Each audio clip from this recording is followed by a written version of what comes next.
Hi, everyone.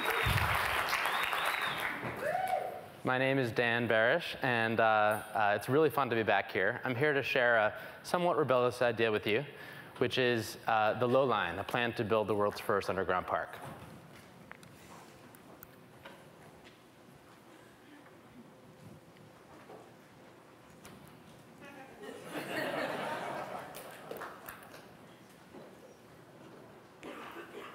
All right. OK. I don't know about a lot of you, but I've always been really inspired and excited by the grit and the glamour and the rebellious spirit that you see in the New York City underground. This was immortalized for me in the 1970s cult classic, The Warriors, in which the underground was portrayed as a somewhat scary place where turf wars were consistently fought out in very stylish ways. You may remember Coming to America in the 1980s, when Eddie Murphy used the glamorous grit of the subway as the perfect place to seduce his bride-to-be. The underground is a place where members of high society will mingle with the craziest weirdos you could possibly imagine. And that's really what makes the New York City such an exciting and wild and fun place to be. My favorite recent act of rebellion in the New York City subway is the transformation of the 34th Street station into a 34th Street spa. A bunch of artists took over the subway station. They took advantage of the August humidity to create a spa, complete with a stone massage on a table. Can you imagine anything more relaxing? To me, I think this is not only very fun and provocative public art, but it also is illustrative of a couple points. One, that New Yorkers, like people who live in crowded cities everywhere, will take an oasis and a respite anywhere and in any way that they can. And also that the underground is already a public space. And it's such a vital part of a city that it really demands us to think about how we might potentially be underusing it as a resource. Now, we know that with really innovative design, we can turn the underground into a beautiful place. This is the former New York City Hall station, which actually currently is in disuse and requires some sneaky maneuvers to go see. This is the Moscow subway station, an example of how beautiful the underground can be.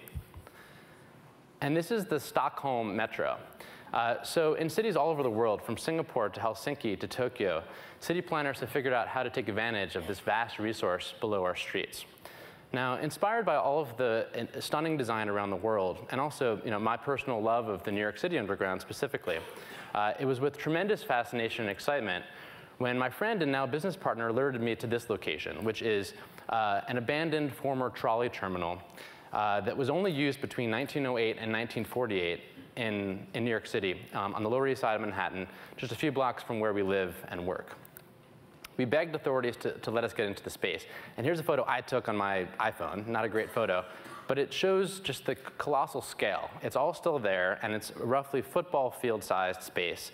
A lot of it is actually still home to some of these old historic remnants, like on the left there, an old control tower, and on the right, some cobblestones and rail lines, all laid out by immigrant laborers in 1904, 1905. Now, the site itself is located right at the heart of the Lower East Side, in one of the most crowded and most dense and least green neighborhoods in all of New York City.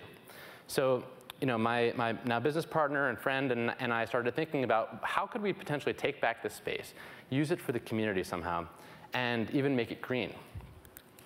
Well, our plan in a nutshell is to collect enough sunlight above the surface of the street, redirect that sunlight below the city sidewalks, and have enough sunlight underground to support photosynthesis so we can grow plants and trees.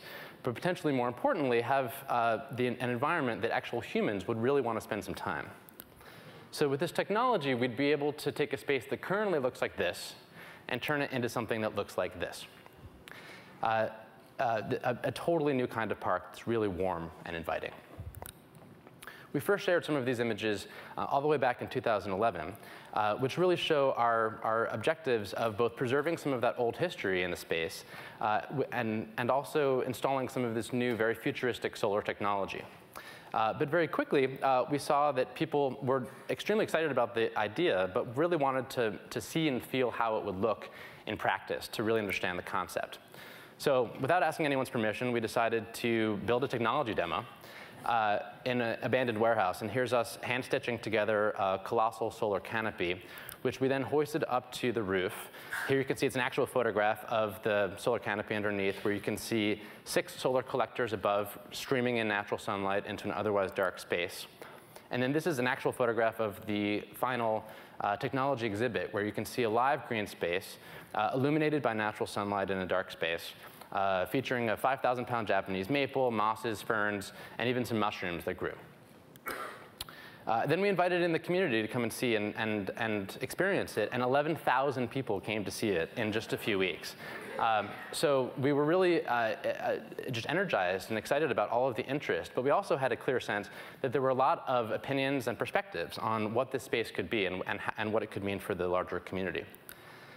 In particular, young people were and are incredibly inspired and excited by this project. So we built what we're calling the Lowline Young Designers Program, where we get kids, middle school and high school kids, to first learn about the science and the technology behind the project, but then, more importantly, actually give us their ideas and help us design the park in a way that would make sense for the community as they understand it. And the ideas that have kind of come through are just completely amazing and inspiring, and are the full range from entirely fantastical to ideas that have actually directly fed our own design process. This is one of my favorite ideas, probably not that viable, but it involves mermaids, swim lessons, and crazy scary fish. But at this point, the program has really reached hundreds of kids, thousands of community members in engaging with the idea at its most inspiring and imaginative. And that community dialogue is something that is now several years into our process, and we're really looking forward to scaling that in the next few years. Now here's a view of the neighborhood just above the Lowline site, actually after a colossal redevelopment that is planned to take over the neighborhood over the course of the next 10 years. Now notice how it's still really very crowded and dense, and there really isn't a lot of green space. So what we're proposing here is that the Lowline would create a much needed community amenity and a bit of green underneath a rapidly gentrifying area. And in order to do that, we're doing some pretty fun technical analysis. This is actually part of a shadow study analysis that we did that looked at how we actually can collect sunlight given the high density and high vertical tower nature of this neighborhood, so that we actually can track exactly how much sunlight we can capture and deliver every single hour of every day of every year. And the good news is we absolutely can bring enough sunlight underground. In order to do that, we're partnering directly with the New York City government, with key New York City agencies, and with adjacent real estate developers to really position the solar collectors and reflectors in exactly the right locations to distribute the optimal amount of light. Here's a view of how we would actually entice and bring people into the actual Lowline itself. This iconic entrance design would basically sort of peel open the street and show all of the historical layers below the sidewalk itself, and really generate this warm, inviting environment underground. So on a cold, freezing day like today, for example, the Lowline would be this tremendously fun and warm respite from the city, potentially even a more resilient space, to use a favorite PopTech word. So I do think that the Lowline is rebellious in a couple of respects. We're rebelling against the idea that the underground has no value and shouldn't be the recipient of ambitious design. We're rebelling against the idea that we can't bring sunlight underground. And we're rebelling against the idea that innovative design can't be the result of a grassroots effort really built from the bottoms up. Thanks.